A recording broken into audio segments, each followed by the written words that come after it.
একাধিক জটিলতার পর অবশেষে সুখবর এসেছে। ইংলিশ প্রিমিয়ার লিগের ক্লাব লেস্টার সিটির মিডফিল্ডারের লাল সবুজের জার্সিতে মাঠে নামার জন্য আর কোনো বাধা রইল না। এই সুখবর পেয়ে তিনি অত্যন্ত আনন্দিত হয়ে জানিয়েছেন, বাংলাদেশের হয়ে খেলার জন্য তার অপেক্ষা আর শেষ হচ্ছে না। বৃহস্পতিবার ১৯ ডিসেম্বর সন্ধ্যায় হামজা এ বিষয়ে আনুষ্ঠানিক ঘোষণা দেন।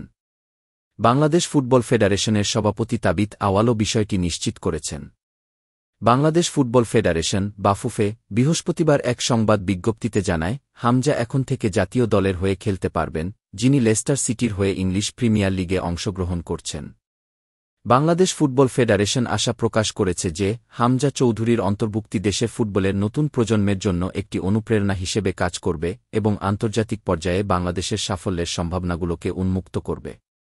হামজা চৌধুরী, যিনি ইংলিশ প্রিমিয়ার লিগে প্রথম বাংলাদেশী হিসেবে খেলার গৌরব অর্জন করেছেন, ২০১৫ সালে লেস্টার সিটিতে যোগ দেন।